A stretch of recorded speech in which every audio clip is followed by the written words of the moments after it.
আসসালামু আলাইকুম। এটিএন বাংলা সংবাদে সবাইকে স্বাগত জানাচ্ছি। আমি ওয়াহিবা রায়ান। শুরুতেই বিআরবি কেবল সংবাদ শিরোনাম। বিষণ্ণ নয়, সুন্দর বিশ্ব গড়তে চায় বাংলাদেশ। পৃথিবীকে বদলাতে সব জাতিকে ভূমিকা রাখতে হবে। সামাজিক ব্যবসা দিবসের উদ্বোধন অনুষ্ঠানে প্রধান উপদেষ্টা। ব্যক্তিগত ফায়দা হাসিলের জন্য সরকারি প্রতিষ্ঠানে আন্দোলনের নামে যারা নৈরাজ্য করছে তারা বিএনপির কেউ নয়, জানালেন রুহুল কবির রিজভী।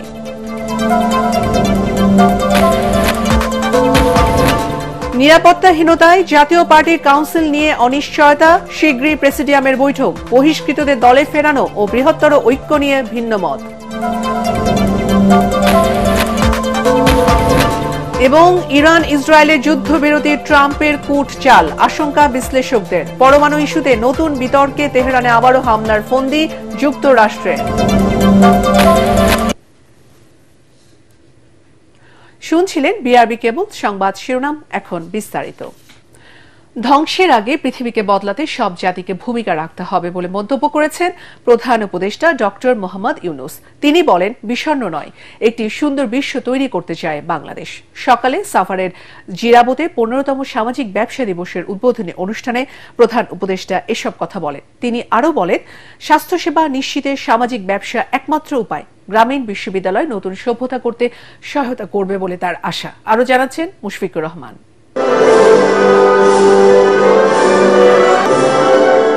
সামাজিক ব্যবসার সাথে জড়িত বিশ্বের 38টি দেশ থেকে আসা প্রতিনিধিদের নিয়ে সাভারের জিরাবতে 15তম সামাজিক ব্যবসা দিবস উপলক্ষে 2 দিনব্যাপী অনুষ্ঠানের উদ্বোধন করেন প্রধান উপদেষ্টা ডক্টর মোহাম্মদ ইউনূস। বিশ্বব্যাংকের সাবেক প্রেসিডেন্ট, বাংলাদেশে নিযুক্ত জাতিসংঘের আবাসিক প্রতিনিধি সহ সফল ব্যক্তিরা তাদের অভিজ্ঞতার কথা তুলে ধরেন সম্মেলনে। প্রধান উপদেষ্টা বলেন, সামাজিক ব্যবসার মধ্য দিয়ে শিক্ষা, স্বাস্থ্যসেবাকে গ্রামীণ মানুষের দোরগোড়ায় নিয়ে যাওয়া সম্ভব। তাই ধ্বংস নয়, মানবিকতার পৃথিবী গড়ার আহ্বান জানান তিনি। You become a full human being, exposing whatever you have inside of you. Why should you be one-sided human being? Why don't you become aware that you have another side inside of you? Why do we do that? Why do we keep it one side blocked out?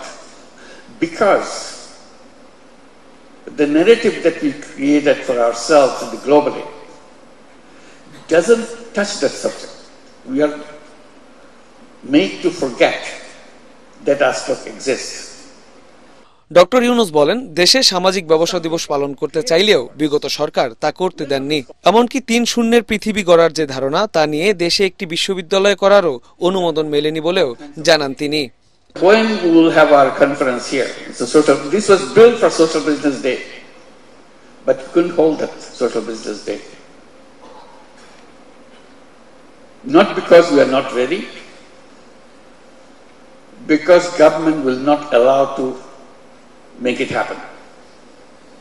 What a strange way. This is nothing to do with anything government should worry about. We are always dreaming about having our own university because education is so core in our thinking. Government will not allow us to set up a university. এ সময় উদ্যোক্তা হয়ে স্বপ্নের পথে হাঁটার পরামর্শ দেন doctor Mohammad Yunus. Take that easy path, learn what you see. Mushfiqur Rahman, ATN Bangla, Dhaka. ব্যক্তিগত ফায়দা হাসিলের জন্য সরকারি কোনো বিভাগে আন্দোলনের নামে যারা নৈরাজ্য করেছে তারা বিএনপির কেউ নয় বলে জানিয়েছেন বিএনপির সিনিয়র যুগ্ম মহাসচিব রুহুল কবির রিজভী। রথযাত্রা উপলক্ষে নয়াপল্টনে ভাসানী ভবনে ঢাকা মহানগর পূজা উদযাপন ফ্রন্টের আলোচনা সভায় তিনি বলেন, এনবিআর ভবনে বিএনপির নামে যারা আন্দোলন করছে তারা দলের কেউ নয়। বিএনপির নাম ভাঙিয়ে ষড়যন্ত্রকারী সুবিধাভোগী গোষ্ঠীর বিষয়ে সবাইকে সতর্ক থাকার আহ্বান জানান তিনি। এ সময় রিজভী বলেন, হাবিবুল আওয়ালদের ডামি নির্বাচনের কারণে দেশ অবৈধ দুঃশাসনের কবলে পড়েছিল। ফ্যাসিবাদী আমল যেন আর ফিরে না আসে তা নিশ্চিতে চিরস্থায়ী বন্দোবস্ত করতে হবে। অনেকে নাম ভাঙিয়ে অনেক কিছু করছে। এই যে আমরা শুনেছি ইনকাম ট্যাক্স অফিস এবং ইনকাম ট্যাক্স এইখানে একজন ব্যক্তি বিএনপির নাম ভাঙিয়ে আন্দোলন করছেন, এই আজকে চেয়ারম্যানকে সরাবেন, কালকে এই করবেন, এটা কেন? বিভিন্ন ক্ষেত্রে বিভিন্ন ডিপার্টমেন্টে এই ধরনের একটা মানে সুবিধাবাদী গোষ্ঠী, একটা চক্র, তারা নানাভাবে বিভ্রান্ত করার চেষ্টা করছে। এই ব্যাপারে সবাইকে সতর্ক থাকতে হবে। অন্তর্বর্তীকালীন সরকার তো হচ্ছে বিএনপির এবং সমস্ত গণতান্ত্রিক রাজনৈতিক দলগুলোর সমর্থিত সরকার।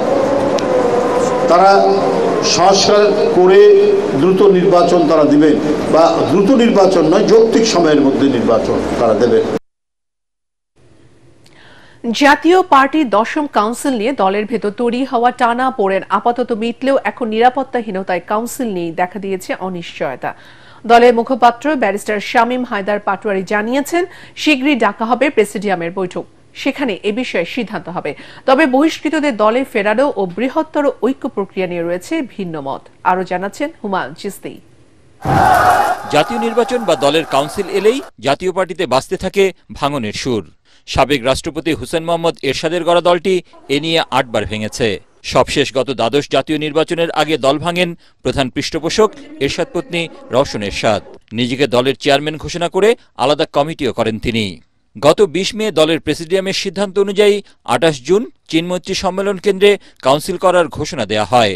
ভেন্যু বরাদ্দ বাতিল হওয়ায় 16 জুন তা স্থগিত করেন দলের চেয়ারম্যান জিএম কাদের। এর বিরোধিতা করে ওই তারিখেই সম্মেলন করার ঘোষণা দেয় দলের সিনিয়র কো চেয়ারম্যান আনিসুল ইসলাম মাহমুদ ও কো চেয়ারম্যান রুহুল আমিন হাওলাদারের নেতৃত্বে দলের এক অংশ। চেয়ারম্যান ও মহাসচিব পদে প্যানেল দেওয়ার কথাও জানান তারা। তবে শেষ পর্যন্ত সিদ্ধান্ত থেকে সরে এসে জিএম কাদেরকে নতুন তারিখ ঘোষণার আহ্বান জানান তারা।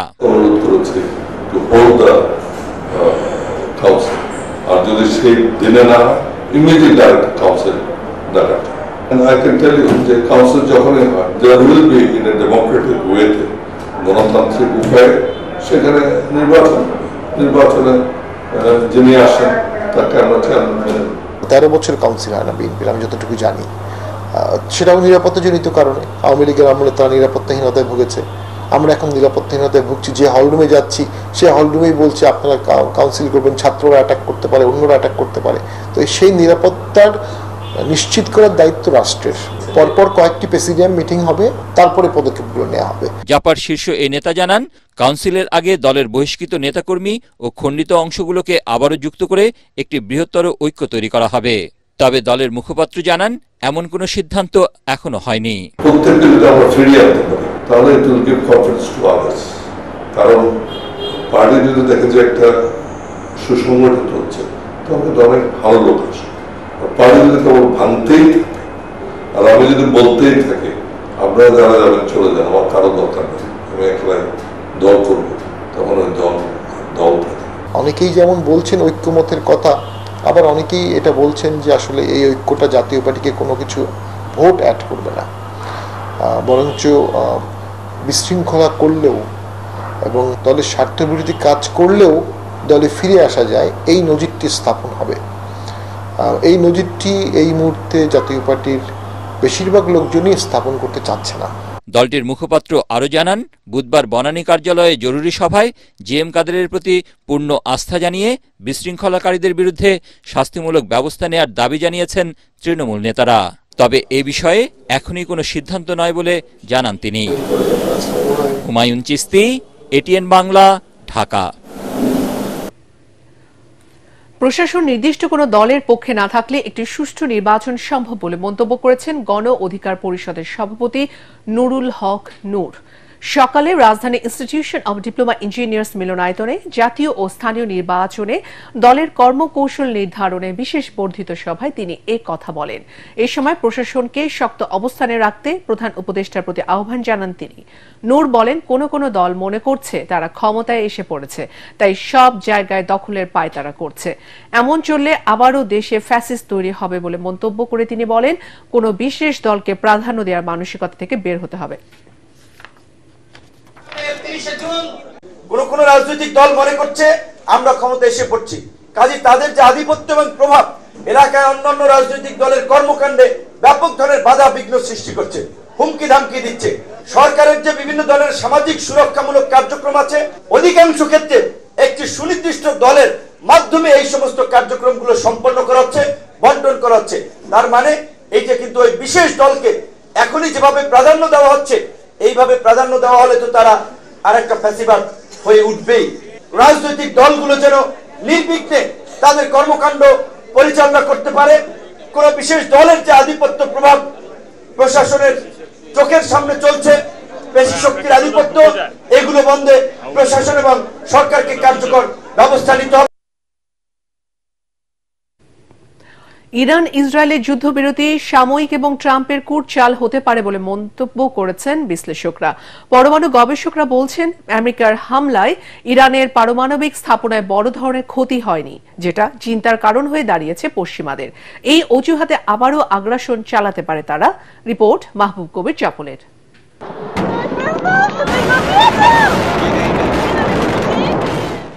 আমেরিকার অস্ত্র দিয়ে ইরানে হামলা করলে পরিস্থিতি হবে ইরাকের মতো, সাদ্দামের মতো পরিণতি হবে খামেনির। হয়তো এমন স্বপ্ন নিয়েই ইরানে হামলা চালিয়েছিল ইসরায়েল, কিন্তু তাদের সেই স্বপ্ন পূরণ হয়নি। উল্টো ইরান শুধু নিজেদের রক্ষাই করেনি, সমানতালে লড়াই করেছে ইহুদিদের সাথে। 12 দিনের রক্তক্ষয়ী যুদ্ধের পর হঠাৎই বিরতির ঘোষণা দেন ট্রাম্প। তিনি জানান, দুই দেশই ক্লান্ত। আবার ইসরায়েল যে কোনো মুহূর্তে হামলা করতে পারে বলেও সংকেত দেন। এমন পরিস্থিতিতে বিশ্লেষকরা বলছেন, যুদ্ধের এখনও চূড়ান্ত পরিসমাপ্তি ঘটেনি। ট্রাম্পের একটা অবিবেচনা প্রসূত স্টেটমেন্টের জন্য কিন্তু এই অ্যানালাইসিসগুলো আসছে। অর্থাৎ বলছে তারা টায়ার্ড, এখন তারা ঘরে ফিরে গেছে। এই ধরনের খুব ফিশি কথা না বলে যদি বলতো যে আমরা একটা স্থায়ী যুদ্ধবিরতির দিকে যাব এবং প্যালেস্টাইন রাষ্ট্রের সমাধানের দিকে যাব, এই ধরনের সলিড কথা না বলার প্রেক্ষিতে সে তার যে বক্তব্য সেটাও একটা ডিসপিউট তৈরি করছে। স্থায়ী বিরতি তো আমি দেখছি না, কারণ মধ্যপ্রাচ্যে যে উত্তেজনা আগের থেকে কম বেশি ছিল, কারণ ইরানের সাথে ইসরায়েলের একটা চরম দ্বন্দ্ব, মনস্তাত্ত্বিক দ্বন্দ্ব ছিল। তো এখন যেহেতু আক্রমণ হয়েছে অলরেডি, তো এই ক্ষেত্রে আরও দ্বন্দ্বটা আরও অনেক গুণে বেড়ে গেল, প্রকাশ্য হলো, আর যেহেতু অনেক ক্ষয়ক্ষতি হয়েছে দুই পক্ষেরই। তো এই দ্বন্দ্ব তো আসলে কেউ ছেড়ে দিবে না বলে আমার মনে হচ্ছে। ইরানের পারমাণবিক সক্ষমতা ধ্বংসের লক্ষ্যেই হামলা করে ইসরায়েল। আমেরিকার বোমারু বিমান দিয়ে 3টি পারমাণবিক কেন্দ্র ধ্বংসের দাবি করা হয়। যদিও সিএনএন বলছে বড় ধরনের ক্ষতি হয়নি, তবে অস্বীকার করছেন ট্রাম্প। ধারণা করা হচ্ছে যুক্তরাষ্ট্রের হামলার আগেই প্রায় 400 কেজি ইউরেনিয়াম সরিয়ে ফেলেছে ইরান। এখন বিকল্প উৎস থেকে তারা পরমাণু কর্মসূচি চালিয়ে যেতে পারেন বলে মনে করছেন গবেষকরা। আক্রমণ করে বরঞ্চ তাদেরকে আরও অ্যাগ্রেসিভ করে তুলছে, তারা যাতে দ্রুত পরমাণু অস্ত্র তৈরি করার জন্য তাদেরকে ঠেলে দিচ্ছে। শুনুন, 400 কেজি তো অনেক পরিমাণ। এটা যদি ধরে আমি যদি 60% এটা সমৃদ্ধকরণ করা হয়েছে, তো নর্মালি 25 কেজি লাগিয়ে দিলাম, 90% যদি সমৃদ্ধকরণ হয়, তো এর মধ্যে 60%। তা এখান থেকে প্রায় 9-10টা না আরও অনেকগুলোই অ্যাটম বোম করতে পারে। এবং তাদের আরও অন্য প্রযুক্তি, প্লুটোনিয়ামও তারা বিভিন্নভাবে তারা এগুলো আহরণ করতে পারে। ইরানের কাছে যদি তাদের পারমাণবিক শক্তি সঞ্চয় করতে পারে, ফুল সুইং নিউক্লিয়ারাইজেশন যদি তারা সফল হয়, সেটা তো আমি মনে করি যে ব্যালেন্স অফ পাওয়ারের যে সম্ভাবনাটা তৈরি হয়েছে এই যুদ্ধের মধ্য দিয়ে, যে একটা রাষ্ট্র আরেকটা রাষ্ট্রের উপর আগ্রাসী হবে না, কেননা এই নিউক্লিয়ারাইজেশনের প্রেক্ষিতে একটা বড় মাপের ক্ষতির সম্মুখীন হবে, এই জন্য তারা অ্যাটাক করে না। ইরান যদি ইসরায়েলকে টেক্কা দেওয়ার শক্তি অর্জন করতে পারে, তাহলে মধ্যপ্রাচ্যে শান্তি প্রতিষ্ঠিত হবে বলে মনে করছেন বিশ্লেষকরা। মাহবুব কবির চপল, ATN বাংলা, ঢাকা। মার্কিন হামলায় ইরানের পরমাণু কেন্দ্রের ক্ষয়ক্ষতি হয়নি দাবি করে তেহরানে আবারও হামলার ফন্দি আটছে পেন্টাগন। দেশটির গোয়েন্দারা ইরানে এখনও ইউরেনিয়াম থাকার দাবি করলেও প্রতিরক্ষামন্ত্রী পিট হেগসেট বলেছেন, ইরান তার সমৃদ্ধ ইউরেনিয়ামের কোনো অংশই সরিয়ে নেয়নি। এই বিতর্ক প্রেসিডেন্ট ট্রাম্পকে উস্কে দিতে পারে ইরানে আবারও সামরিক আগ্রাসনের দিকে। তবে ভবিষ্যতে ইহুদিদের যে কোনো সন্ত্রাসী তৎপরতার সমুচিত জবাব দেওয়া হবে বলে হুঁশিয়ারি দিয়েছে ইরান। বিস্তারিত শরীফুল ইসলামের প্রতিবেদনে।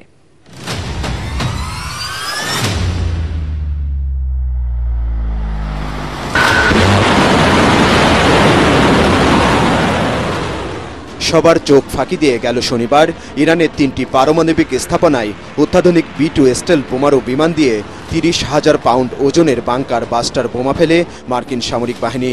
তবে যুক্তরাষ্ট্রের নাটকীয় এই হামলার সফলতা নিয়ে দেখা দিয়েছে বিতর্ক, যা এড়াতে উঠে পড়ে লেগেছে মার্কিন প্রতিরক্ষা দপ্তর। জরুরি সংবাদ সম্মেলন ডেকে এ নিয়ে সমালোচনার জবাব দিয়েছেন প্রতিরক্ষামন্ত্রী।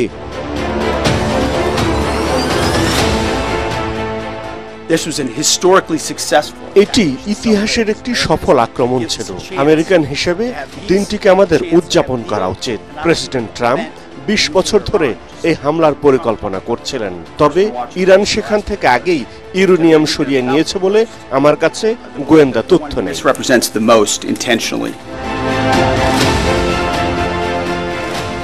আমেরিকার জয়েন্ট চিফ অব স্টাফের প্রধান জেনারেল ড্যান কেনের দাবি, ইরানে অপারেশন মিডনাইট হ্যামার ছিল তাদের 15 বছরের পরিকল্পনার চূড়ান্ত পরিণতি। এতে ব্যবহার করা অস্ত্রগুলোর নকশা ও পরিকল্পনা করা হয় নিশ্চিত সফলতা অর্জনের জন্য। ঘটনাস্থলে 2টি ভেন্ট শ্যাফটে আমরা হামলা করেছি।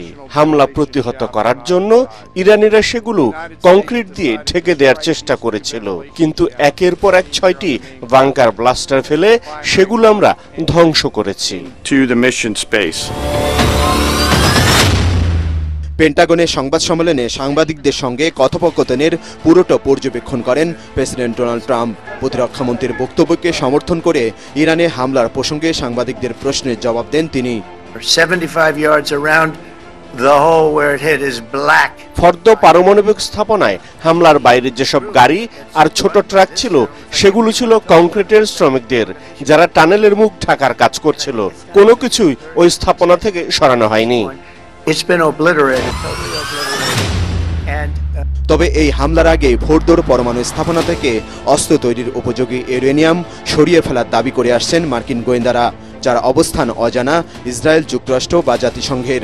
যদিও এই সংঘাতে ইসরায়েল ও যুক্তরাষ্ট্র কিছুই অর্জন করতে পারেনি বলে দাবি ইরানের সর্বোচ্চ ধর্মীয় নেতা আয়াতুল্লাহ আলী খামেনির। সন্ত্রাসী ইহুদি শাসনের বিরুদ্ধে বিজয়ে ইরানি জাতিকে অভিনন্দন। আমেরিকা সরাসরি এই যুদ্ধে প্রবেশ করেছে, কিন্তু ইহুদিদের শাসন পুরোপুরি ধ্বংস হয়ে যাবে। বিশ্লেষকদের মতে আসলে ইরানের পরমাণু ইস্যুতে এখন নিজেরাই বিতর্ক তৈরি করে আবারও তেহরানে হামলার ফন্দি আটতে পারেন প্রেসিডেন্ট ডোনাল্ড ট্রাম্প।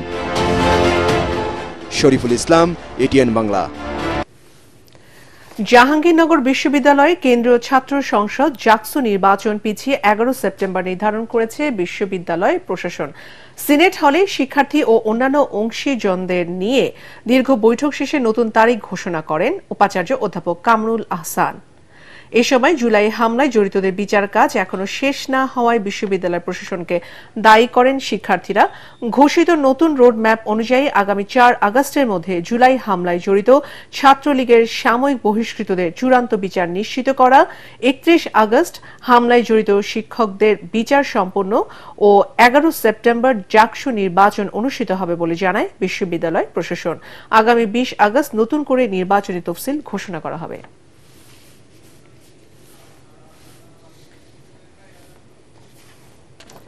এখন আল আরাফা ইসলামী ব্যাংক অর্থ সংবাদ।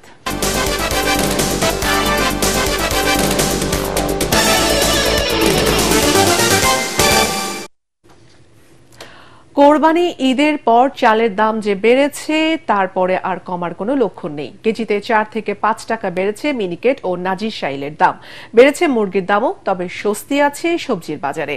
বেশিরভাগ সবজি মিলছে 50 থেকে 60 টাকার মধ্যে। এতে স্বস্তি প্রকাশ করেছেন ক্রেতারা। ঐশী গোস্বামীর প্রমাণ রিপোর্ট।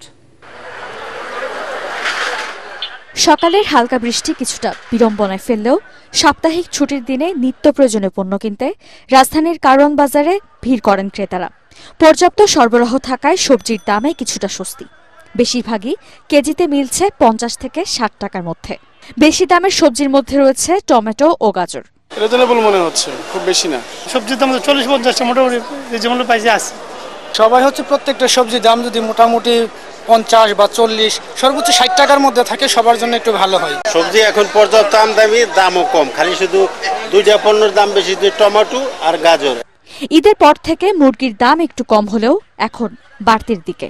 দাম আগে থেকে একটু বাড়ছে, ঈদের আগে আসলে একদম, এখন ঈদের পরে আইছে, ঈদের আগে ছিল 200 টাকা কেজি সোনালী মুরগি, এখন হচ্ছে 260 টাকা কেজি। আর ব্রয়লার ছিল 40-45 ঈদের আগে, এখন ব্রয়লার 50 টাকা। কোরবানির ঈদের পর সব ধরনের চালের দাম আরেক দফা বেড়ে সেখানেই থেমে আছে। মিনিকেট ও নাজির শাইল মানভেদে বিক্রি হচ্ছে 80 থেকে 85 টাকা কেজি। এজন্য মিল মালিকদের সিন্ডিকেটকে দুষছেন দোকানিরা। ধানটা চাউলটা হয়তো মিলারের কাছে, আড়তদারের কাছে, এটা চলে গেছে 5-6টা কনজিউমারের কাছে, ওরা নিয়ে বেশি সিন্ডিকেট করছে। মিলার আড়তদার কাছে এখন কিছু নাই, এখন তাদের কাছে সব সিন্ডিকেট। মাংসের বাজারও চড়া। গরুর মাংস 800 আর খাসির মাংস বিক্রি হচ্ছে 1200 টাকা কেজি। ঐশী গোস্বামী প্রমা, এটিএন বাংলা, ঢাকা। এখন আন্তর্জাতিক সংবাদ।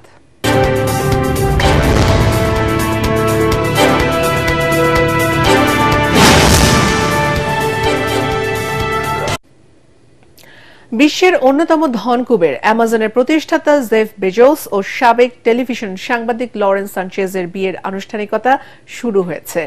ইতালির ভেনিসে কঠোর নিরাপত্তায় 3 দিন ব্যাপী জমকালো বিয়ের এই আয়োজন শুরু হয়েছে। এই বিয়েকে ঘিরে ইতিমধ্যেই ভেনিসে এসে পৌঁছেছেন বিল গেটস, হলিউড তারকা অরল্যান্ডো ব্লুম, জর্ডানের রানী অপেরা উইনফ্রে, কিম কার্দাশিয়ান সহ নামি দামি তারকা ছাড়াও মার্কিন প্রেসিডেন্ট ডোনাল্ড ট্রাম্পের মেয়ে ইভাঙ্কা ট্রাম্প ও তার স্বামী। এছাড়া শোবিজ, রাজনীতি ও ব্যবসা জগতের কয়েকশো শীর্ষ তারকা জেফ বেজোসের বিয়ের অনুষ্ঠানে অংশ নিচ্ছেন। এই বিয়েকে শতাব্দীর সবচেয়ে ব্যয়বহুল ও আলোচিত বিয়ে হিসেবেও আখ্যা দিয়েছেন অনেকেই। এতে ব্যয় ধরা হয়েছে $5 কোটি। এর আগে 2019 সালে প্রথম স্ত্রী সমাজসেবী ম্যাকেনজি স্কটের সাথে বিচ্ছেদ হয় বেজোসের। দেরিতে পরীক্ষা কেন্দ্রে যাওয়ায় এইচএসসির প্রথম পরীক্ষা দিতে না পারা শিক্ষার্থীকে মানবিক বিবেচনায় আলাদা পরীক্ষা নেওয়ার বিষয়টি বিবেচনা করছে শিক্ষা মন্ত্রণালয়। অসুস্থ মাকে হাসপাতালে নেওয়ার কারণে গতকাল দেরিতে পৌঁছায় মিরপুর বাংলা কলেজ কেন্দ্রের এক ছাত্রী। এ সময় তাকে কেন্দ্রের ভেতর ঢুকতে বাধা দেন শিক্ষকরা। পরে কান্নায় ভেঙে পড়ে মেয়েটি। এ খবরে বিভিন্ন সংবাদ মাধ্যম ও সামাজিক যোগাযোগ মাধ্যমে সমালোচনার ঝড় ওঠে। এমন প্রেক্ষাপটে মানবিক দিক বিবেচনায় ও শিক্ষার্থীকে বিশেষ ব্যবস্থায় পরীক্ষা নেওয়ার বিষয়টি বিবেচনাধীন রয়েছে বলে জানিয়েছে অন্তর্বর্তী সরকারের প্রেস উইং। এ বিষয়ে শিক্ষা উপদেষ্টা CR আবরার বলেন, বিষয়টি গুরুত্বের সঙ্গেই দেখা হচ্ছে। পাবলিক পরীক্ষা গ্রহণ সংক্রান্ত আইন ও বিধির আলোকে সমাধানের চেষ্টা চলছে। ওই পরীক্ষার্থীকে উদ্বিগ্ন না হওয়ার অনুরোধ জানান তিনি।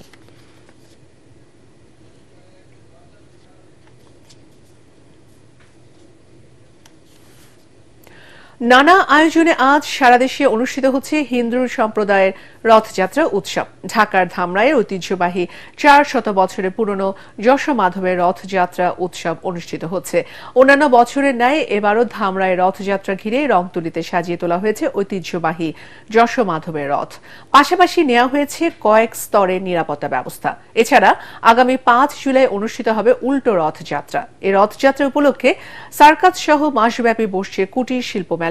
এদিকে বিপুল উৎসাহ, উদ্দীপনা আর আনন্দঘন পরিবেশের মধ্য দিয়ে নওগাঁয় হিন্দু সম্প্রদায়ের অন্যতম ধর্মীয় উৎসব শ্রী শ্রী জগন্নাথ দেবের রথযাত্রা অনুষ্ঠিত হচ্ছে। সকালে শহরের ঐতিহ্যবাহী শ্রী শ্রী বুড়াকালী মাতার পুজো মণ্ডপ প্রাঙ্গণে নানা আচার ও ধর্মীয় অনুষ্ঠানের মধ্য দিয়ে রথযাত্রা উৎসব শুরু হয়। অনুষ্ঠানে প্রধান অতিথি ছিলেন নওগাঁ জেলা বিএনপির সাবেক যুগ্ম আহ্বায়ক ও জেলা বিএনপির সদস্য মাসুদ হাসান তুহিন। এ সময় সনাতন হিন্দু সম্প্রদায়ের কয়েক হাজার নারী পুরুষ অংশগ্রহণ করেন।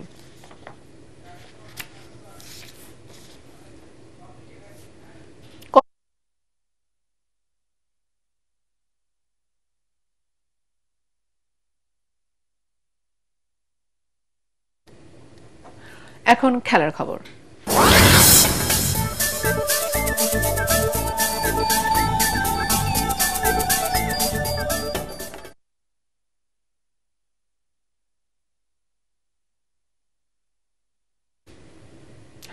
কলম্বো টেস্টের তৃতীয় দিনে প্রথম ইনিংসে 458 রানে অল আউট হয়েছে শ্রীলঙ্কা।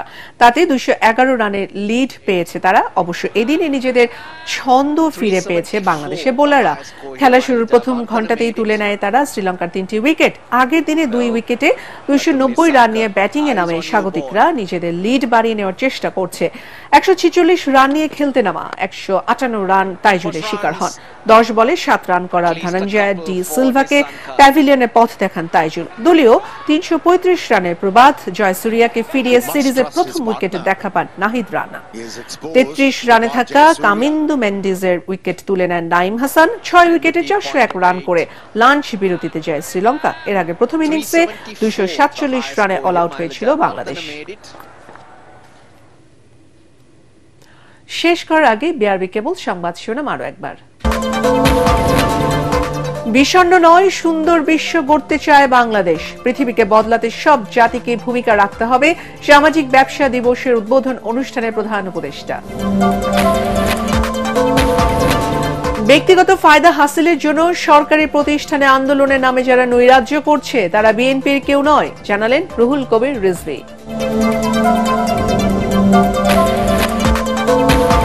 নিরাপত্তাহীনতায় জাতীয় পার্টি কাউন্সিল নিয়ে অনিশ্চয়তা, শীঘ্রই প্রেসিডিয়ামের বৈঠক, বহিষ্কৃতদের দলে ফেরানো ও বৃহত্তর ঐক্য নিয়ে ভিন্ন মত।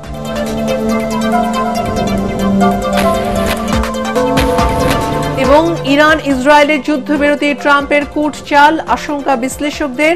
পরমাণু ইস্যুতে নতুন বিতর্ক, তেহরানে আবারও হামলার ফন্দি যুক্তরাষ্ট্রে। পরবর্তী সংবাদ দেখার আমন্ত্রণ জানিয়ে এখনকার মতো শেষ করছি। এটিএন বাংলার সংবাদ ইউটিউবে দেখতে ব্রাউজ করুন, youtube/ATN Bangla News। ধন্যবাদ।